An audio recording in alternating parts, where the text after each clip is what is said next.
Ini muncul kepada sebagian tarekat. Sebagian tarekat punya keyakinan tersendiri yang tidak diyakini oleh yang lainnya. Kenapa? Karena sumbernya bukan Al-Quran dan Sunnah. Kalau sumbernya Al-Quran dan Sunnah, semua orang bisa tahu, ya atau tidak? Islam ini untuk semua orang atau tidak? Rahmatan lil alamin. Semua orang boleh berakidah yang bagus. Mau berakidah bagus tinggal belajar Al-Quran dan Sunnah. Tapi ini ada sebagian tarekat, ini cuma kita yang berakidah seperti ini, yang lain nggak boleh tahu. Ya ini nggak benar seperti ini. Emang Rasul diutus untuk ente aja? Enggak. Kan untuk seluruh umat manusia.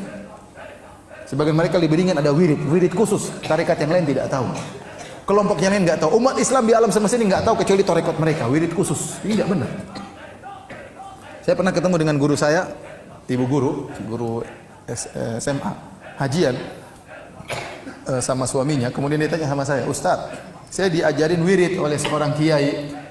Kata kiai tersebut, yang boleh tahu cuma kamu, tidak boleh kasih tahu sama orang lain. Suami pun tidak boleh tahu. Saya bilang itu bahaya, wirid sesat seperti itu. Masa suami juga tidak boleh tahu? Tidak benar seperti itu. Islamnya rahmatan lil alamin. Bukan untuk sekelompok khusus, harus dari dia, jalur dia, tidak benar. Ya, semua orang ada Al-Quran dan hadis Nabi sallallahu alaihi wasallam. Oleh karena tidak benar perkataan sebagian orang Syiah yang mengatakan bahwasanya akidah hanya boleh diambil dari Ahlul Bait. Selain Ahlul Bait enggak boleh. Ini dari mana aturan seperti ini? Dari mana aturan seperti ini? Bahwasanya akidah hanya boleh diambil dari Ahlul Bait. Bukankah Rasulullah sallallahu alaihi wasallam berdakwah yang masuk Islam banyak, sahabat-sahabat meriwayatkan hadis-hadis Nabi sallallahu alaihi wasallam tidak harus dari jalur Ahlul Bait. Bukankah Rasulullah SAW mengutus Mu'adz bin Jabal ke negeri Yaman dan Mu'adz bukan Ahlul Bait? Bukankah Rasulullah SAW mengutus Abu Musa al-Ash'ari berdakwah di Yaman dan dia bukan dari Ahlul Bait? Bukankah Ibnu Mas'ud berdakwah di Irak dan dia bukan dari Ahlul Bait? Kenapa Anda membatasi bahwasanya akidah harus berasal dari Ahlul Bait? Sebagian orang diberi syubhat dan saya diceritain. Orang Syiah mengatakan, "Ya akhi, kalau Anda di keluarga, bukankah yang paling tahu tentang akidah Anda adalah keluarga Anda?" Benar. Berarti kan yang paling tahu tentang akidah Nabi Muhammad sallallahu alaihi wasallam adalah putrinya, ya, Fatimah radhiyallahu anha dan cucu-cucunya. Logika ini seakan-akan benar. Bantahnya gampang. Justru yang lebih tahu tentang kita istri kita atau anak kita? Yang lebih tahu tentang kita istri kita atau anak kita? Istri kita lebih tahu.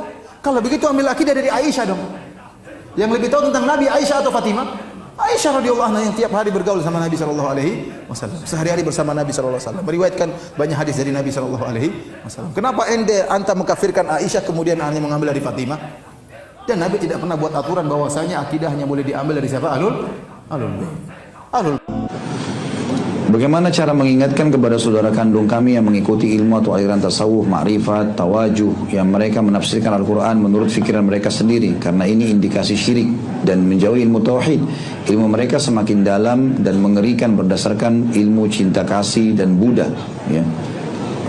Ya tentu saja ini sama saja dengan orang-orang muslim yang umumnya, dan ini masuk dalam kategori dosa syubhat nih. Artinya mereka masuk dalam dosa yang syubhat. Mereka nggak tahu kalau mereka sedang berbuat salah. Bagaimana caranya orang ibadah kepada Allah? Teman-teman kita yang ikut tarekat, ikut tasawuf ini, mereka menganggap tidak butuh dengan syariat. Kita belajar ma'rifat. Ma'rifat belajar tentang Allah tanpa melalui syariat. Syariat untuk orang awam. Para sahabat belajar syariat, teman-teman sekalian. Bagaimana kita sampai pada tingkat ma'rifat memahami Allah tanpa syariat? Nggak mungkin itu. Mustahil. Bahkan mereka menyusun di setiap tarekat ada maqamatnya sendiri. Tarekat ini, tarekat ini, tarekat ini. Tarekat itu kan diambil dari kata-kata bahasa Arab tariqah yang berarti jalan menuju mengenal Allah. Tapi maunya jalannya masing-masing sendiri. Makanya tarekat ini caranya beda, tarekat ini caranya beda. Padahal Islam tidak punya itu, ya. Cara ibadah kita satu, halal jelas, haram jelas. Cara sholatnya sudah jelas, membatalkan sholatnya jelas, kewajiban dan sunnahnya ini semua jelas semua kok. Nggak ada sesuatu yang baru. Tapi akhirnya mereka buat tarekat-tarekat ini, jalan-jalan ini menuju kepada Allah, tapi cara sendiri. Makanya mereka buat maqamat, maqam 1, maqam 2, maqam 3, maqam 1 istighfar 1000 kali, maqam 2 sholat sekian 1000 rakaat, dan seterusnya. Nanti maqam tertinggi jadi wali Allah, boleh nggak sholat? Karena dianggap wali Allah. Ada di antara mereka yang mengatakan, saya baru pulang sholat dari Mekah. Ini aneh, sholat apa ini di Mekah? Orang baru sholat Jumat lalu dia bilang saya baru pulang dari Mekah. Jumatnya Mekah belum loh, mundur 4 jam. Mana itu? Nah, kadang-kadang seperti itu, ya. Jadi harusnya jangan sampai masuk dalam hal-hal yang syubhat yang bisa memasukkan kita pada hal-hal yang keliru, ya. Maka ini Allahu alam caranya kita sampaikan apa adanya. Dan ada ceramah saya di YouTube tentang histori dan asal mula ilmu tasawuf dan ilmu tarekat ini. Teman-teman bisa ketik saja nama saya, ada tarekat dan tasawuf, nanti akan bisa ceramah itu cuplikan dikasihlah kepada beliau.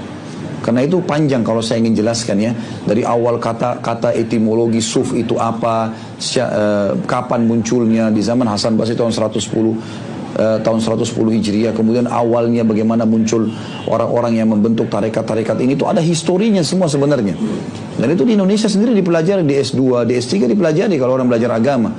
Cuma sayangnya di kita yang dijadikan sebagai makalah ya, mendukung orang-orang yang salah ini, seperti Khallaj, orang yang dipenggal lehernya di zaman Abbasiyah gara-gara dia mengatakan ana huwa ana.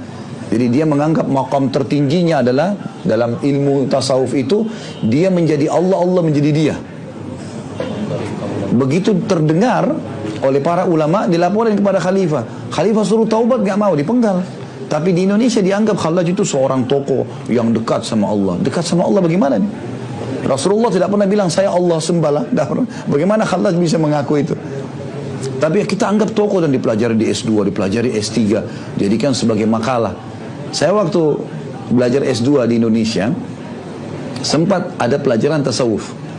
Dan yang paling kritis ke dosennya itu saya kebetulan pada saat itu. Karena memang tokoh-tokoh ini semua dianggap tokoh dan harus mahasiswa buat makalah menokohkan orang itu. Gimana bisa ini? Di zaman dulu aja dipenggal oleh khalifah dan para ulama mengkafirkannya gara-gara mengaku dia Tuhan. Lalu kita mengatakan dia tokoh, dari mana ini? Dan dipelajari di S2, di S3 ini. Buat makalah menokohkan orang itu. Dan mahasiswa yang datang sudah menjadi kayak semacam kebiasaan mahasiswa kita. Kalau dia baru masuk di S2 misalnya atau di S3, ada makalah judul tertentu, orang tertentu, biografi orang. Dia tinggal cari orang-orang sebelum dia, angkatan sebelumnya, lalu tinggal diganti namanya. Itu sudah jadi kebiasaan, malas, tidak mau masuk ke perpustakaan, gak mau nyusun, ganti cover depannya, sedikit diganti tulisannya, sama saja. Itu turun-temurun tulisannya itu. Nah itu yang dilakukan. Jadi akhirnya tersebar, ini keliru ini teman-teman sekalian, keliru ya. Semestinya kita belajar yang benar gitu.